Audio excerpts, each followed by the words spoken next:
All right. So first off, I want to say hi to everybody. Thank you to all of our community members for joining us today. I'm so excited to be chatting with all of you and really, really excited to dive into this topic. For those of you who don't know me, my name is Meg. I'm part of the marketing team here at Power to Fly. And I know we have a lot to go through today with our questions and stuff. You guys submitted some great questions for this chat and learn. We do have a little bit of like quick housekeeping items to go over. So this whole chat and learn is presented with you, our community members, in mind. So please feel free to participate. We love you to come off, like turn your cameras on if you'd like. Don't feel pressured if you don't want to. We also would love it if you come off mute to ask any questions that might occur to you. If a question that you posed for the chat and learn gets asked and you want to add some details, or if we ask you for clarification, please feel free to comment. If you don't have a great audio situation and you'd prefer to write in the text chat, you're more than welcome to. If you want to have your question asked anonymously, you can message me privately and I will float the question but not mention who asked it if you would prefer to do something like that. So I will tell you all, keep in mind we're recording the session, so we want people to come off mute to ask questions if they'd like, but we try to avoid crosstalk. I know it can be hard with lag time and that kind of stuff, but just do your best. And if you are not speaking or you're not trying to ask a question, make sure that you're still on mute. Try and avoid any kind of like noise, any noise contamination that way that might prevent other people from getting a clear listen of what's being talked about. So let's see, the last note I have to you today is, no, actually I think I covered everything. Yeah. All right, so without further ado, I do want to introduce you to our speaker.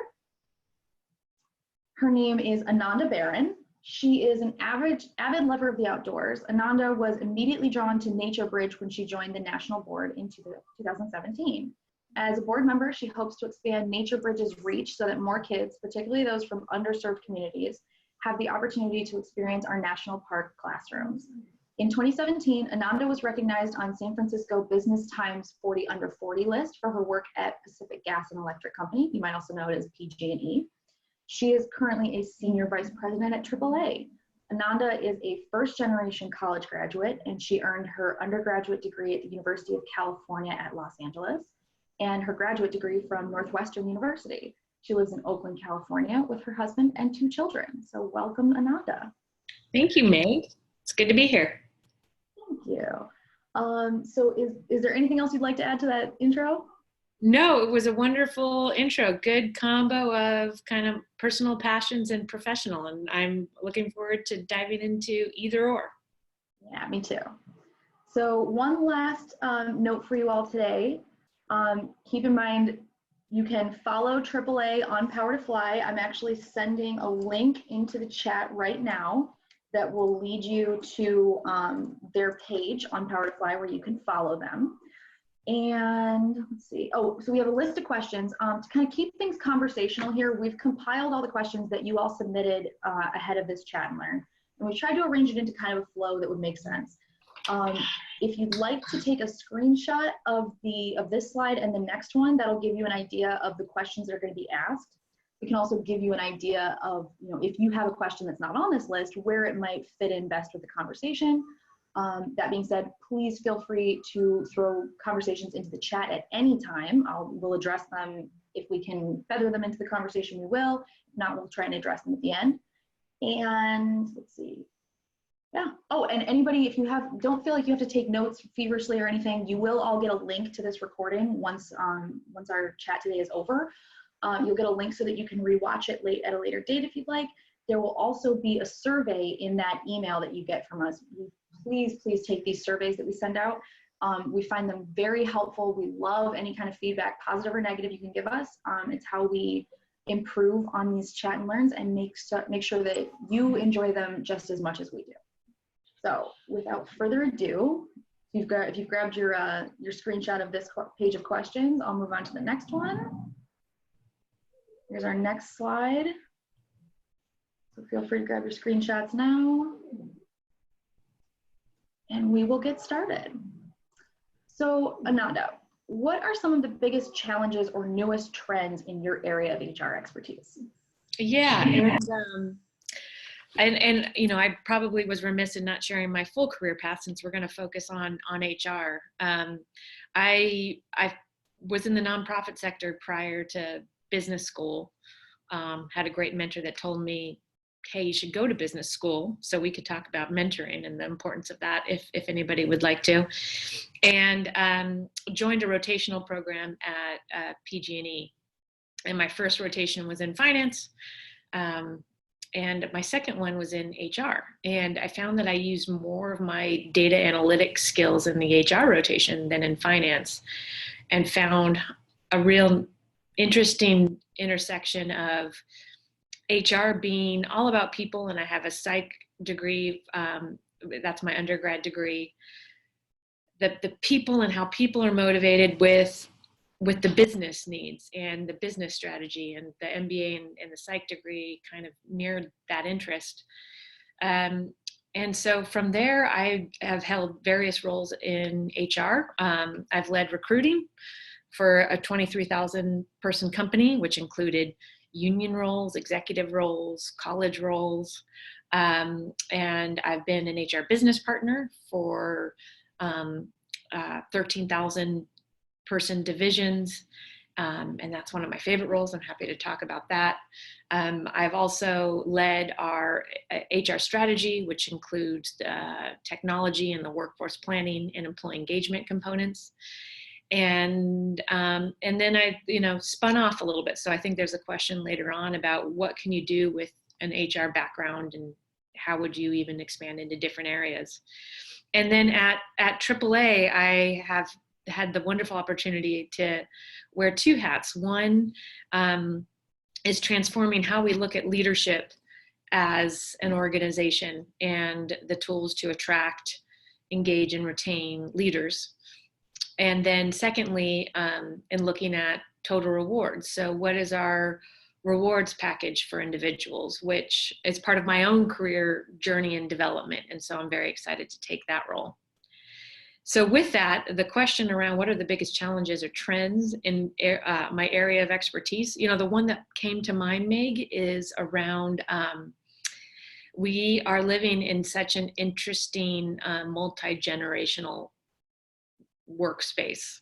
So when I look at our workforce at AAA, we have individuals from 5 generations, the traditionalists, who are eligible to retire, but are committed to what they do.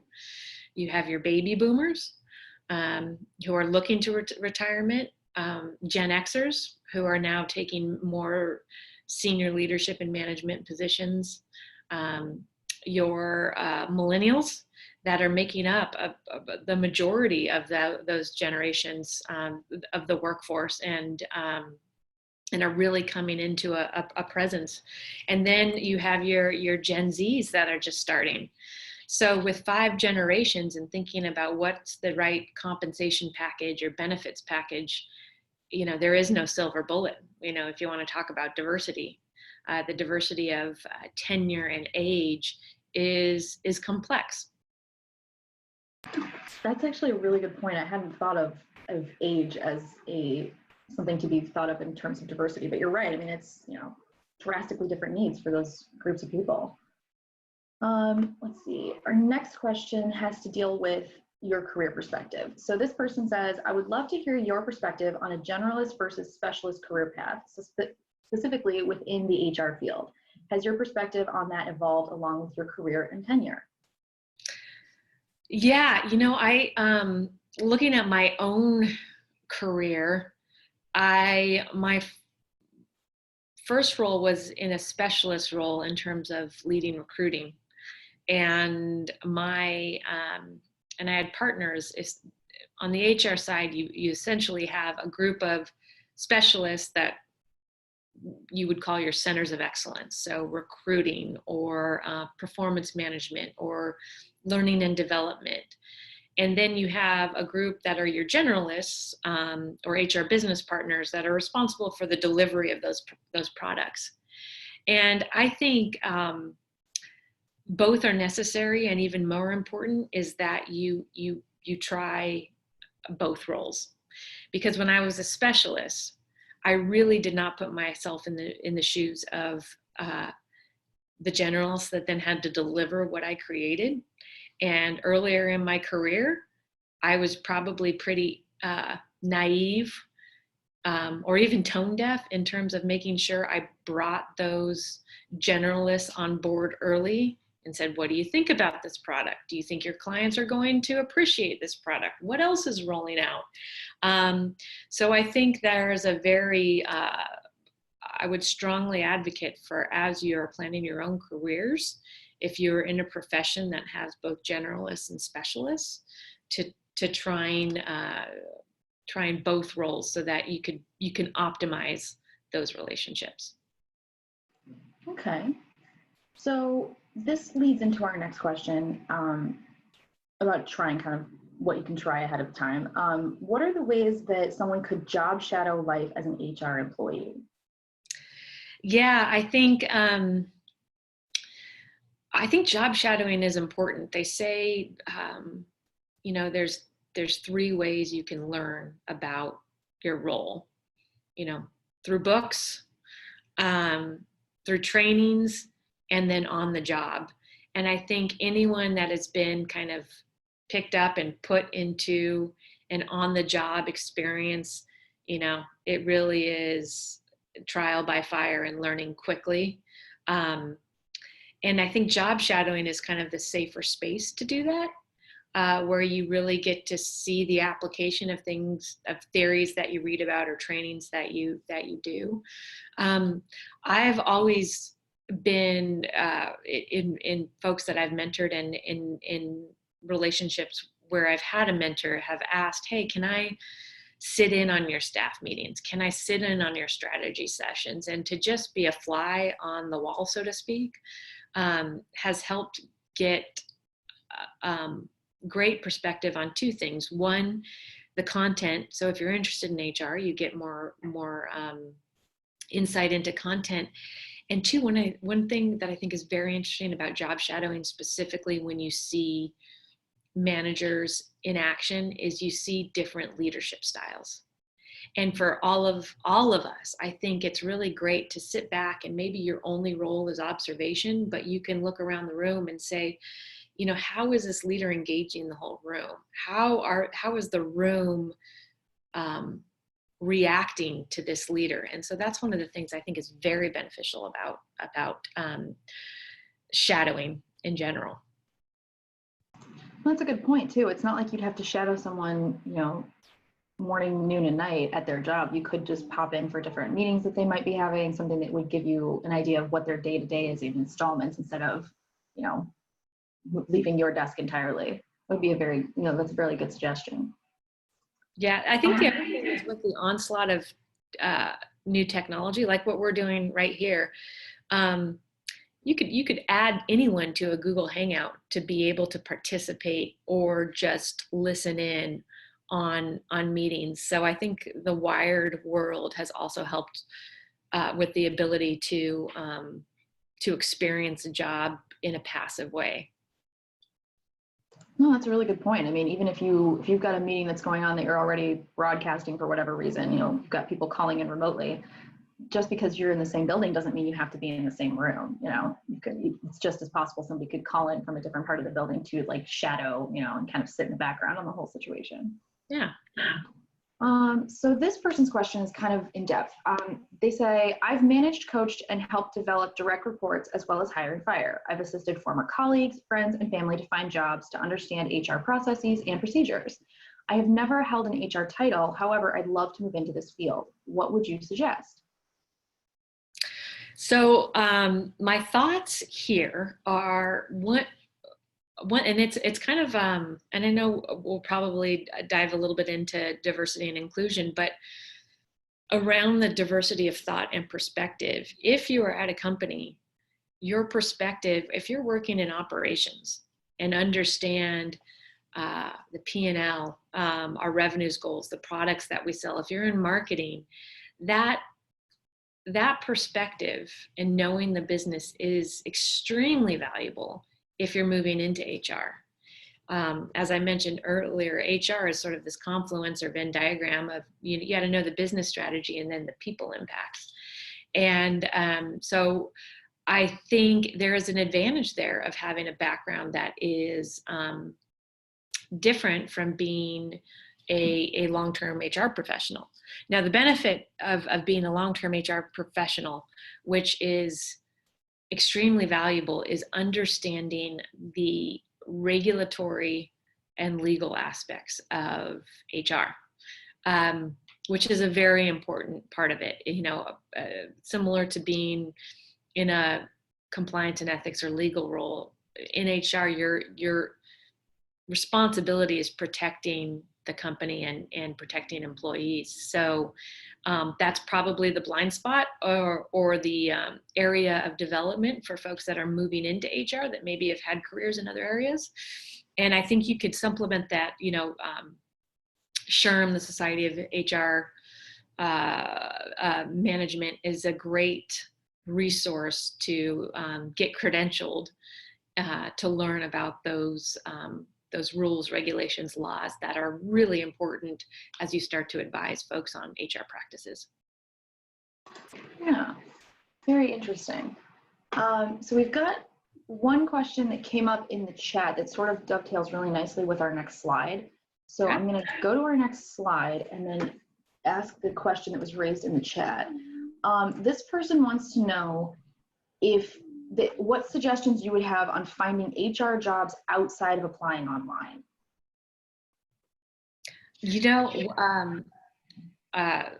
So I just want to repeat the question. So the question is, what suggestions on if you want to get into HR, but you don't want to apply online, what are other avenues? Do I have that correctly? Okay. A lot of career movement is about supply and demand. And I think when I was earlier in my career, I thought I kind of had to do it all myself. And in fact, an example would be when I was in business school, companies would come on campus and present, and I would sit in the very back and listen and be maybe very interested in the company and leave immediately after. And I had a roommate who she would sit in the very front, go up afterwards, shake hands with the presenter, ask a question. And at the end of our first semester, I think she had like 25 job offers. I mean, we're like a quarter into business school.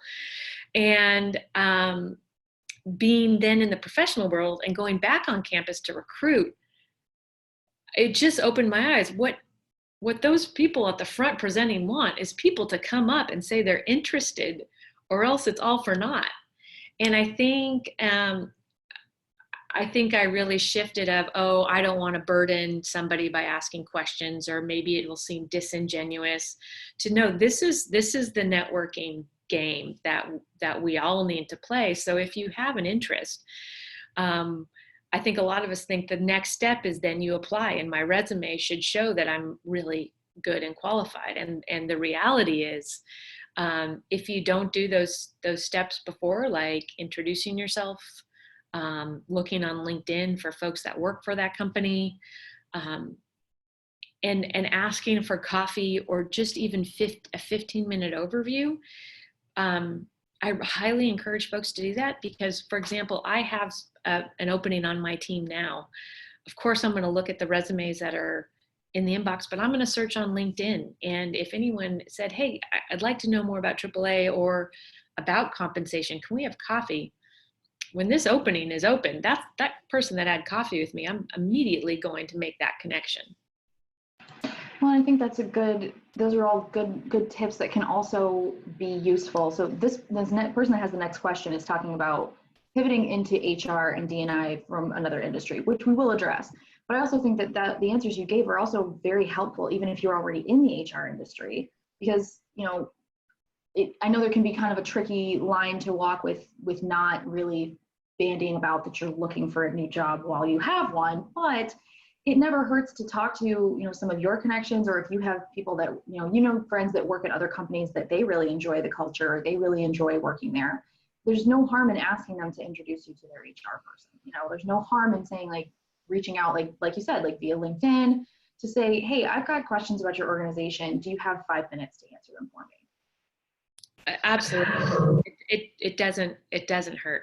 And, really when a job opening occurs, you are thinking top of mind of who do I know that's interested.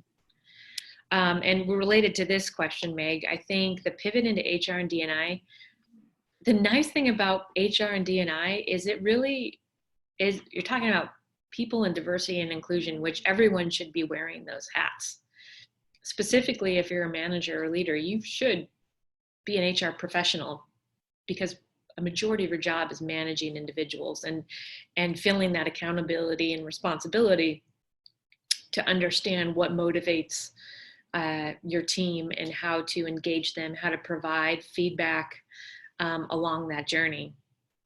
So I would say, and similarly on the diversity and inclusion space, everyone should have a perspective on D&I and be part of the dialogue, because it's broader than a department, and the dialogue needs to be broader. So I think how you can pivot is by even just opening your aperture to say, in my role now, what are the people sides of my role that I can really double down on? And then when I think about D&I, how do I carry that lens in my day-to-day decisions? If I'm looking at a contract, am I looking at a diverse set of suppliers to be a part of those requests for proposals?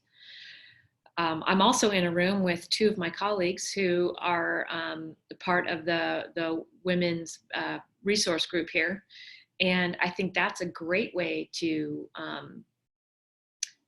start that journey or that pivot, is by being part of an affinity group and learning more about diversity, equity, and inclusion that way. So we also have a question that just came in on the chat.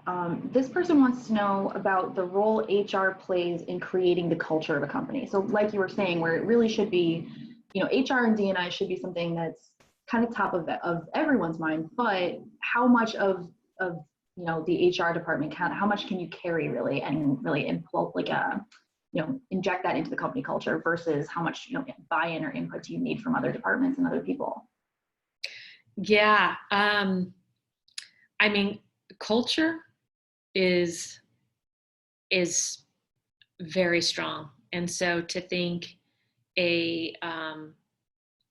one entity of the entire organism can really influence and change. It's not possible without the collective organism all working together. And I'd say,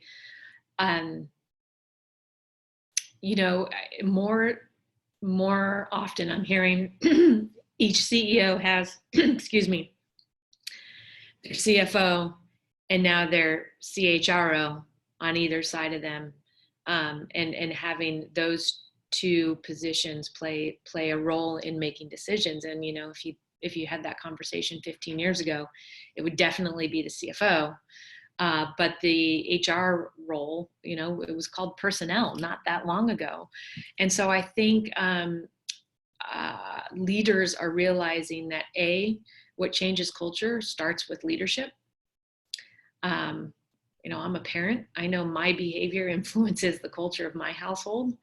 And then 2, I think that to change the culture, you need somebody sitting beside you that is aligned on the culture that you want to strive for, and can help create the frameworks in terms of attracting and retaining individuals to be part of that culture. Yeah, well, that's a good point. I mean, you definitely do need buy-in from the rest of the organization. So as we're talking about, this kind of abutment of HR and D&I, how do HR leaders differ from D&I leaders? I think that's an interesting question. And I would say, in my perspective, may be different than others on D&I leaders, but I think there's, every organization should have, in my opinion, somebody with the responsibility of making sure that we are continuing a journey around diversity, equity, and inclusion. But in my humble opinion, everyone should be D&I leaders. So it's almost like that's just an umbrella, just like everybody should be compliance and ethics leaders. It's kind of the how you do things versus HR is more of a practice where you learn a skill set around workforce planning or around recruiting, and there's a practice there. So that's how I would say is one is more of a intrinsic, should be part of the DNA of a leader is a focus on diversity, equity, and inclusion. And you can see I'm being very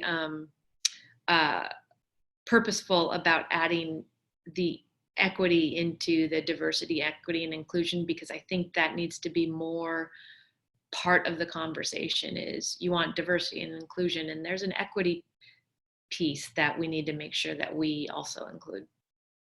No, yeah, absolutely. I mean, to horribly mix metaphors, like giving someone a seat at the table does not necessarily mean that everybody's getting the same slice of pie at that table. You need everyone to be on equal footing, or inclusivity becomes, nothing more than buzzwords. Right. And I'll dive just slightly into equity right now more because my kids brought home, they were learning about diversity and equity and inclusion. And I'll share with you, Meg, afterwards, a link. It's an image of what equality looks like versus equity. And in the equality slide, there are 3 individuals looking over a fence, and they're all of different heights, almost a baby, a toddler, maybe an 8-year-old, and then a teenager. And the equality was they were all standing on the same size box. So they all equally had the same size box, but that didn't mean they could all see over the fence. So then equity is the tall person who didn't need the box gave it to the smallest person so they could all see over the fence. And I thought that was a really powerful and simple way of saying we all kind of need different things. We might not need equal things. And that's very true in the workplace. That's actually a really, really good metaphor. I love that. I'm definitely going to steal that and use that later. So please, for sure, send me that link. Will do. All right. So as we're talking about kind of how, like, the developments in HR, can you talk a little bit to how HR is shifting more and more as companies start referring to this department as people operations instead of HR or human resources? Yeah, it's interesting, the shift.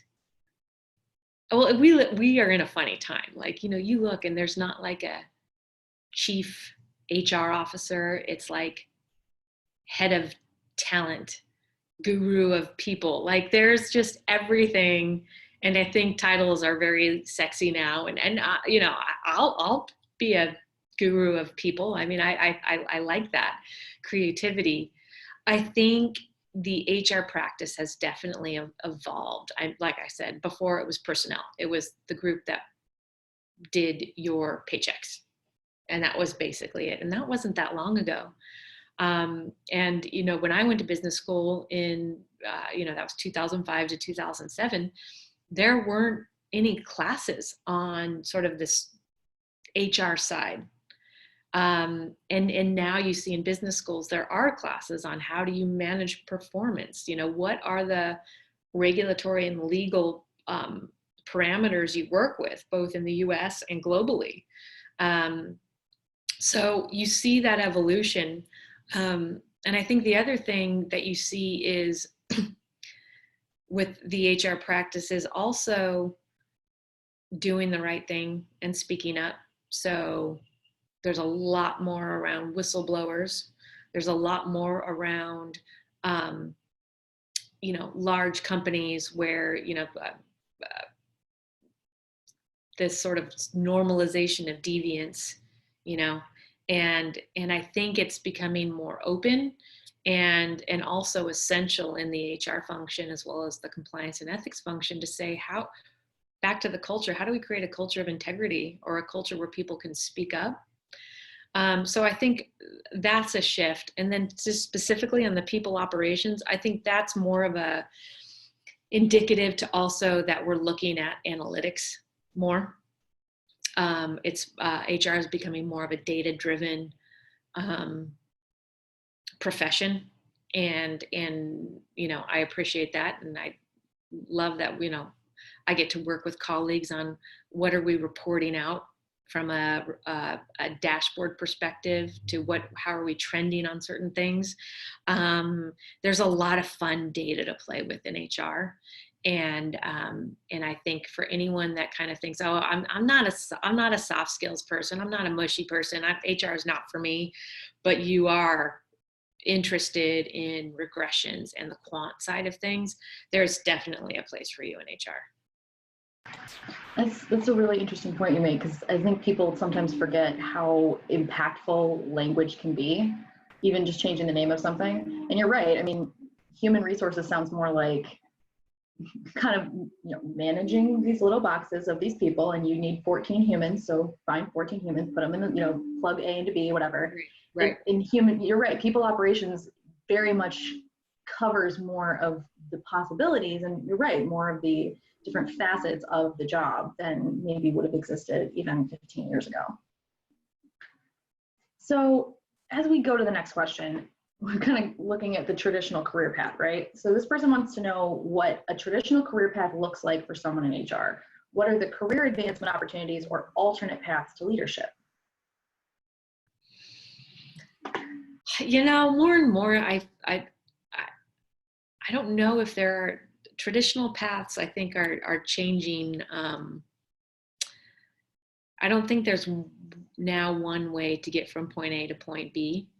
As I mentioned earlier, I think we also have to acknowledge that our workforce, the speed at which we're all working, I wonder, I query folks on the phone, it's pretty rare to be in a role longer than 2 to 3 years these days, unless you're a subject matter expert, which is maybe a little daunting to have that much change in your professional life. But it's also liberating to know that I'm going to do this, I'm going to try it out, and most likely I'll learn from this and then be able to move into a new role. So I think from a path perspective, if you're interested in HR, my recommendation would be do roles where you learn the basics. I worked for one chief people officer that I worked for. I told him, I'd love to have your job one day. And I also caveated, no time soon, I have a lot to learn. And he said, okay, well then you need to be an HR business partner. You need to have this experience of working on the whole portfolio of what HR looks like. And that changed the course of my career because I loved it. And really saw the complexity of being an HR generalist. So I would say that would be something that I would advise. And then on the other side of this is what are career opportunities for alternate paths? I've mentioned finance, I've mentioned compliance and ethics, even project management or change management, communications, internal communications, corporate social responsibility. I think all of those professions somewhat intersect with HR. So those are also other paths that I think create some really good strengths and synergies with an HR career.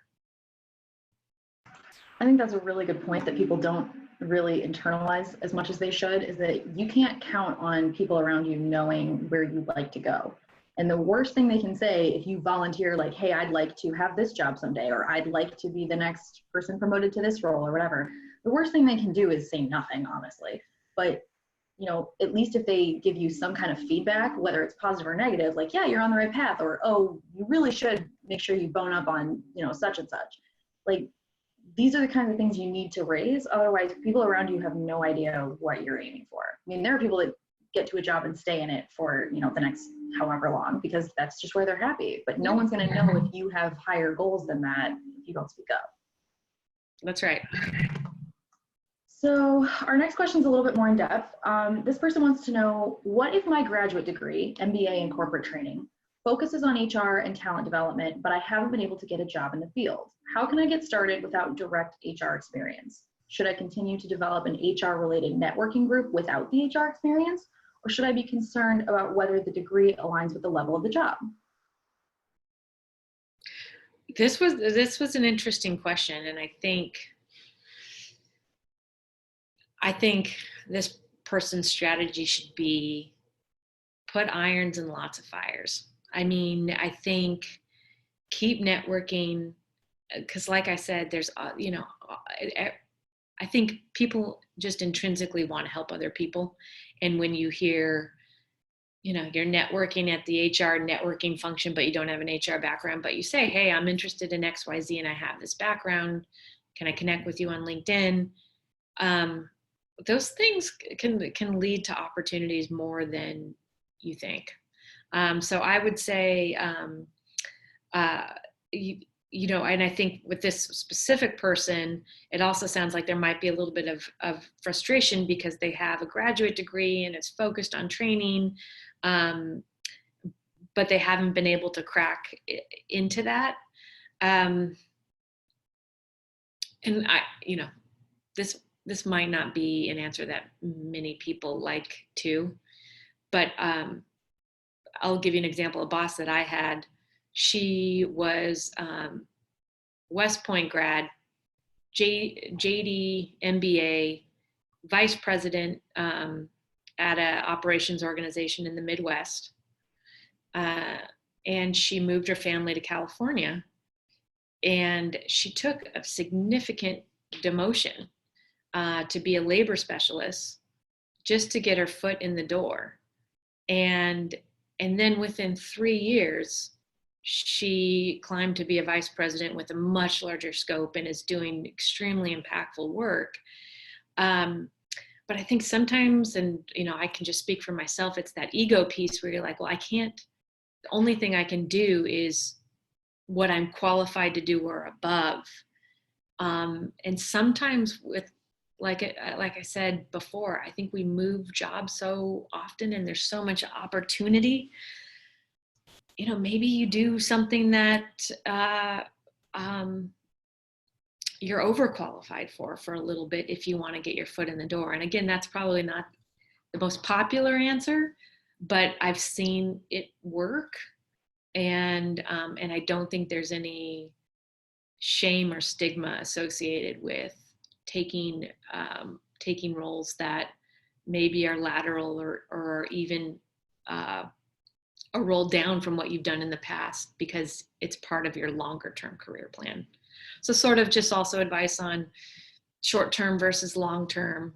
And I know there's that sort of immediacy of needing to do something substantial right now, but also know that we're all going to be working for a very long time. So keep that in mind when you're planning your career. And I think you're right. I think that your last sentence there is very important to remember. I know that some of the people in my age group, because I think I fall somewhere around the millennial sphere, some of the people in my age group especially, like it's somehow perceived that if you're not advancing at a certain pace, you must be at the wrong place. Or if you're not advancing at the right pace, then what are you doing wrong? What do you need to be doing to like hit these milestones? And you're right. I mean, if you've got a larger goal in mind and you've got a plan of how you're going to use this next step to get wherever you want to go, that next step doesn't always have to be a forward. You know, advance is great, but if it's not advancing in the direction you want, there's not as much value attached to it. Yeah, I think there was a book, I think Deloitte put it out a long time ago, around career lattices instead of career ladders. And I do think that, you know, I think we just intrinsically all want to just move this way and think that we have to or we're not successful, but moving this way, then this way, then this way, then this way. At the end of that career path, you've learned a lot more. And I think that there is power of having some diversity of experiences. Oh, absolutely. Yeah. So kind of on the flip side of this person who's already in HR. So this question says, I think I'm made for HR, but I'm getting burnt out. I hate to say it, but am I just choosing the wrong organizations? Is it me or is it them? That almost sounds like a relationship question. I mean, well, but think how often relationship questions, honestly, if you switch a couple, nouns or adjectives, they very much mirror the kind of conversations some people have about their jobs. I mean, you spend 8 hours a day at this place with these people. It's very much a relationship. Absolutely. And I think that's why the answer is always, it depends. I think HR with any job, no job is as sexy as you think it's going to be the first day you start. There's elements of that, and there's other parts that are really tough. And so I think for this person, really thinking just, the perseverance and resiliency to kind of work through some of the tough part, because, if you're working in HR, you're doing investigations, you're kind of sometimes seeing the underbelly of human resources, and that's really important and valuable work, and it can take an emotional toll. So I totally understand that. And then I think there's also the question of culture fit and organization. And so, my advice would be spend some time in there, meaning at a company. I would give it 18 months to 2 years, quite frankly, to really make a educated decision on if this is the right culture.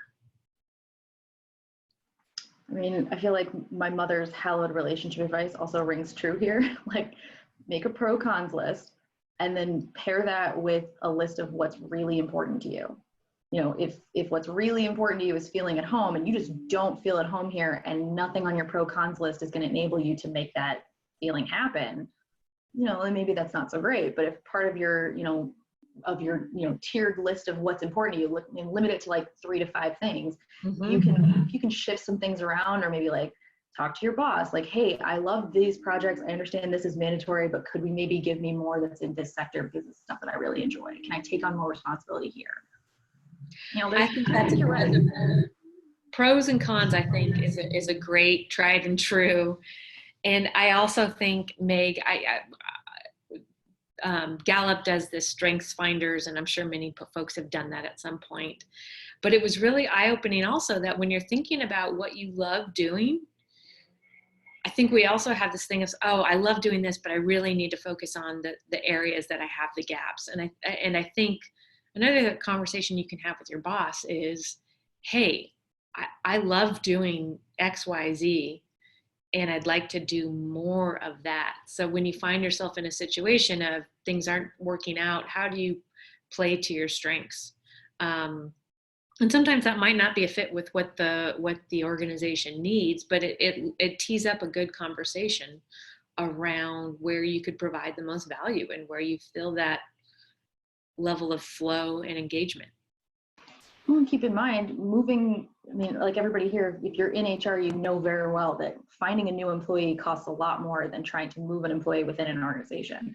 So if you already are hired at some place and you think that if it's not if the culture fit isn't the issue, making it known of what you're kind of looking for and what you'd prefer to be doing more of might, like we talked about earlier, put you on the radar of somebody who is looking for something like that in 2 months, or they know they're going to need somebody that moves into this space in 4 or 6 or something. Having that, that end date in mind can make whatever you're doing that you're not really enjoying or you're feeling like you're getting burnt out a lot more palatable, a lot more easy to get through, knowing that there's light at the end of the tunnel. Absolutely. So this person has the question more about remote opportunities. They want to know about finding remote opportunities in HR that aren't recruiting. That's a hard one, because when you're in a people profession, if you're not near the people, it is challenging. I think AAA does a really good job. We have a lot of remote recruiters, and that's a natural fit. If you want to work remotely, another thought is if the company you work for has a pretty broad territory. that allows you to kind of work remotely at a home office and then also travel across that territory, meeting with clients. Other areas in the HR where I think remote is a possibility too is more, I think, on the HR analytics side, the HR information systems side, which, as we talked about people operations, that is going to be an area that continues to grow. So that might be an option as well. But that's a tough question. How can you work remote in an HR profession? There's a lot of HR roles that do require you to be in person, whether you're facilitating a training live. But I am a big fan of flexible and remote work. So I do hope that technology can continue to be that bridge to allow for more flexibility.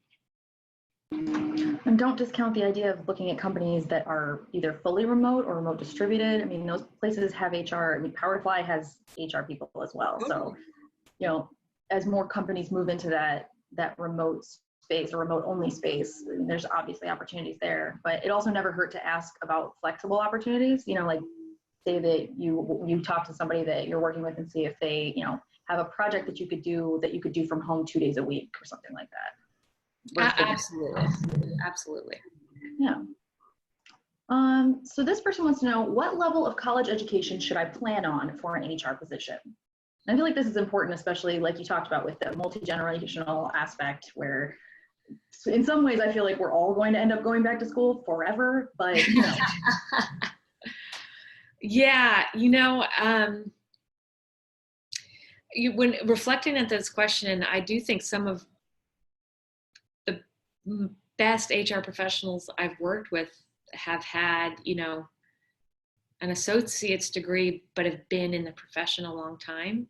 But back to the multi-generational, that same individual probably wouldn't meet the minimum qualifications for roles these days. And the applicant tracking system would have sorted them out of the pile of candidates. And I think that's just the reality of, for many roles, the amount of resumes you get and having, automation help look for the keywords for those qualifications. And, a bachelor's degree is sort of table stakes now for a lot of roles. So, I would say level is probably, to be on the safe side, is a bachelor's. But again, and I also think, it depends on where your passion is too. I have a former colleague that moved on to get her PhD in workforce planning and is thriving in that field. But that is certainly, when we've talked about strengths, and when you find your strength, and it takes a lot of courage of doubling down and saying, I'm going to go get my PhD in that and really make my lifelong profession focused on a much more niche area. Yeah. All right. So this question is kind of a dual prong. So we'll start with the first half. What have you found to be effective ways to advocate for equitable and diverse workplaces?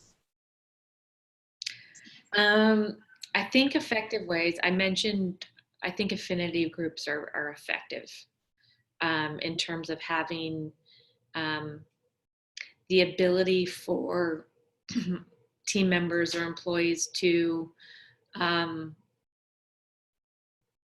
join a community and have dialogue and programs and conversations around,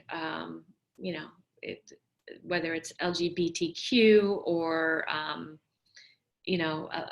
Latinx population. But I think that those are helpful to kind of open up the dialogue. I think also advocating for equitable and a diverse workplace. I think another thing is bringing data to the table. And a colleague of mine who's on this call has done a great job of starting to bring diversity to our executive leaders in terms of let's talk about what does your workforce reflect the communities and the customers we serve. And being AAA, a very member-facing organization, and we value our members, and depending on what region, that membership base can look very different. And how do we make sure that we have a workforce that is reflective of those different communities? All right. So what about the second half of this question? What about advocating for diversity of thought, and how do you measure this? I think leaders have a big responsibility here in advocating for diversity of thought. And, I try to do this, and I think I can always do a better job, is when you're in a meeting, there are those individuals that have something to say but don't say it, and you may be one of those individuals as well, where you agree, disagree, or have an idea but maybe aren't speaking up. And I think it's tough to speak up. I think when you're in a room, especially, I think it's changing, but a lot of organizations are very hierarchical. So the person with the most senior title, as soon as they say something, that's it. And so when I think of diversity of thought, it's how do you make sure you create an environment where everyone feels like they have the ability and access to say what's on their mind. And for leaders, that even may mean that awkward cold calling of, hey, Angie, you're being quiet about this. Angie's right across from me right now. But what's your perspective on this? Or even asking, hey, what are we not thinking about? Somebody poke holes in this. Let's red team this. And I think as leaders, you really, if that's not naturally coming about, you need to work on that, and also pose those questions so you do get that diversity of thought. I think that's a really good way to look at it too. All right, so we have one last question here that's on our slide deck. If anybody has anything else they'd like to ask, please feel free to come off mute or throw it out in the chat. And then we'll try and reserve about 3 minutes at the end to talk about AAA specifically and what they've got going on right now. So for the last question, or at least last scripted question, do you have any time management tips for balancing a career with your life at home as a mom? I think my tip here, and it would be, the nice thing is you could really interchange that to say managing tips for balancing a career with your life at home as a parent. And I remember having that conversation with my husband. I had twins, and I was crossing the Bay Bridge, and I was out to here. And I was like, I actually didn't know if I wanted to join the workforce again, because I know some people have a child or two and say, this is my calling and I don't need to go back to work. This is it. And I remember talking to him about, if I go back into the workforce, we need to be 50-50. I think having those conversations has helped us to say, all right, we're both bringing in paychecks. It means we're both changing diapers. We're both picking kids up. We're both doing this. And I think we have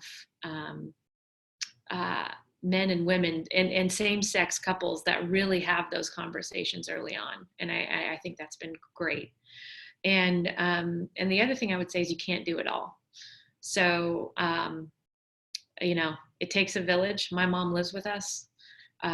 You're going to need help. And so, my only advice for moms or dads or potential parents is your kids will get 100% of the love they need every day, but your piece of the pie might be smaller.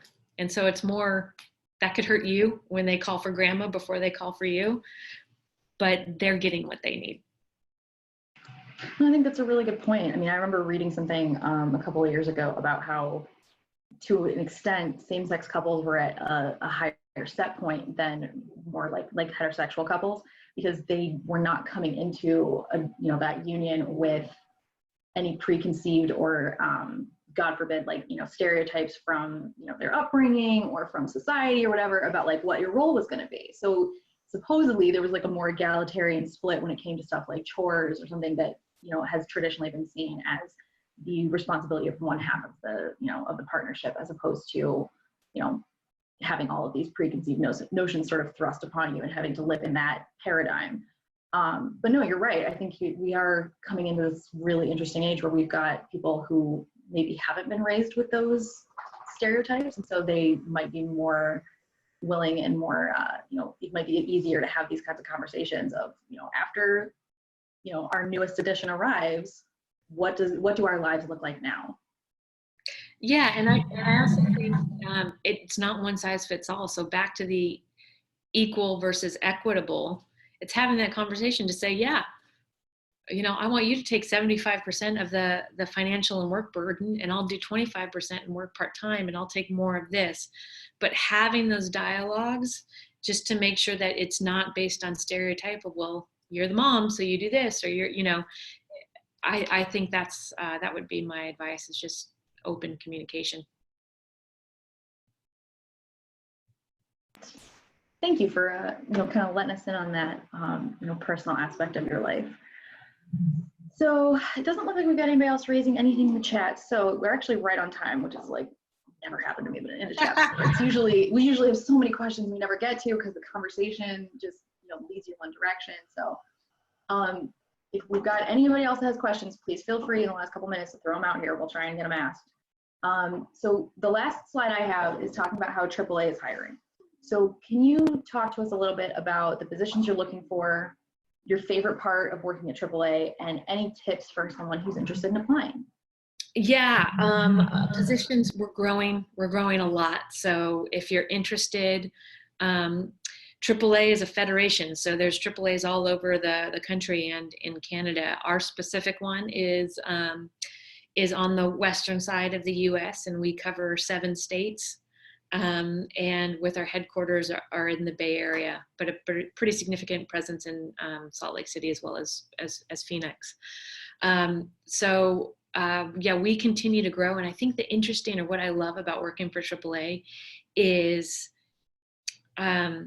every industry is being disrupted. And when you have leaders that understand that our industry, being automotive, is being disrupted with Uber, Lyft, there's less people that need a membership to an auto club. So how do you hedge against that, as well as provide the best service for those folks that are still driving? And I think that is how you handle disruption head on and evolve. And being a 100+ company with an innovation bent is a pretty unique place to be. And so my advice to anyone that's interested is reach out. LinkedIn is a great opportunity to search the site for jobs, as well as start to network and ping people if you're interested. And like I said, if you're interested, don't sit in the back of the room and leave. Lean in. Yeah, absolutely. And I threw up another link in the chat, but for everybody who's on the call today, please don't forget, if you create a profile on poweredfly.com, it's totally free. You can follow AAA as a company. So the link that I put in there will show you how to follow them. It also has links to their open roles that they have posted with us. But when you click follow on a company with Poweredfly, that tells both Poweredfly talent advocates, as well as anybody from HR at AAA that has platform access, it tells them that you are somebody that's interested in that organization. So even if there's not a role that fits you right now, that's the kind of space that Poweredfly talent advocates look at first when they are looking for people to fill new roles as AAA posts them. It also brings you to AAA's attention when they go to post new roles. They can see right there who's following them and who's interested in working for them. So it's a really, we try and act like you're kind of like your friend on the inside. You have a friend that works at a company and can talk to somebody or find out what's going on with HR. Poweredfly sort of fills that role in case you don't know anybody that works at AAA. All right, so it looks like we've come to time here. I am going to, I'll keep the bridge open for another couple minutes, but I do want to thank you, Ananda, for taking time out of your day to, talk to us all about HR and how it's all changing and what the new possibilities are. I also want to send out a thank you to all of our community members for joining us today. We hope that you feel that this was a valuable use of your time. I know I really enjoy having these conversations with, and getting to learn new things about all kinds of stuff I had no idea existed. So. Well, thank you, Meg, and thank you for those that joined. It was a pleasure, a great opportunity. I really appreciate it. Excellent. All right. Thanks so much to everybody. And I will shut down the bridge here and end our recording. Have a nice day, everyone. Bye.